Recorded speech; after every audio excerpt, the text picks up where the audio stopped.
Iran কি করবে এই মুহূর্তে? ইরান কিন্তু এই মুহূর্তে দাঁড়িয়ে দেশ চালানোর জন্য একেবারে 3টি বডির একটা কমিটি গঠন করে নিয়েছে, যেখানে পেজেস্কিয়ান নেতৃত্ব দেবে, অর্থাৎ প্রেসিডেন্ট নেতৃত্ব দেবে, তার সঙ্গে 2জন থাকবে যারা সিকিউরিটি কাউন্সিলের অ্যাডভাইজার।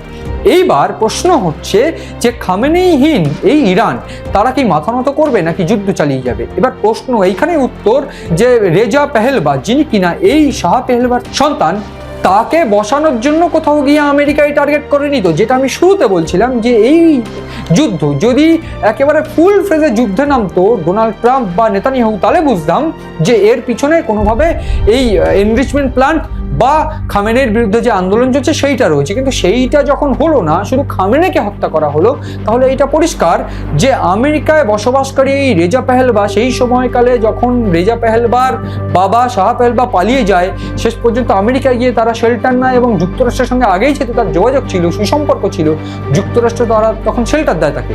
এইবার আমেরিকায় বসবাসকারী রেজা পেহেলভা যদি আসনে বসে বা এই সর্বোচ্চ নেতা হিসাবে বেছে নেওয়া হয় তাকে, তারও একটা পদ্ধতি আছে, সেইখানেও যদি আমেরিকার এই পছন্দের লোক বসে, তাহলে কিন্তু পরিস্থিতি কিছুটা ঘুরে যেতে বাধ্য।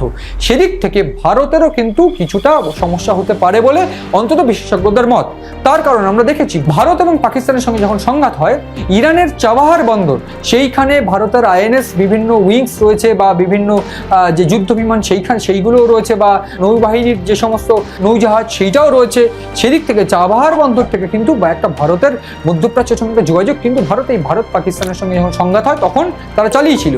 এই মুহূর্তে চাবাহার বন্দর কিন্তু ভারত ব্যবহার করতে পারবে না, সেই যদি এই রেজা পেহেলভার মতন কোনো কেউ, এই আমেরিকার পছন্দের কেউ ইরানের নেতৃত্বে বসে যায়।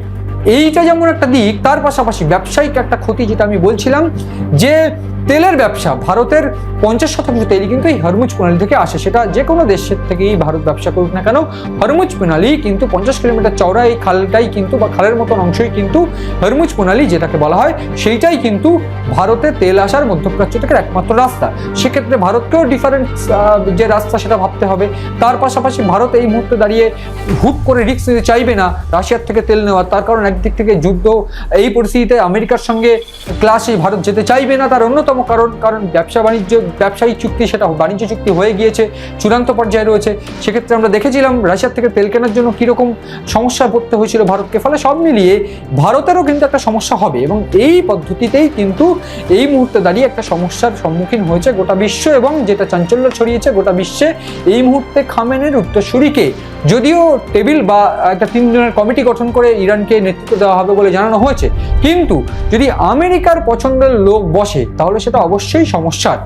এইখানে এই বিষয়টা একেবারে স্পষ্ট, বা এই আলোচনায় এই বিষয়টা একেবারে স্পষ্ট যে আমেরিকা চাইলে বা ইসরায়েল চাইলে ডিরেক্ট যুদ্ধে যেতে পারতো, বা একেবারে ফুল ফ্রেজ যুদ্ধে যেতে পারতো।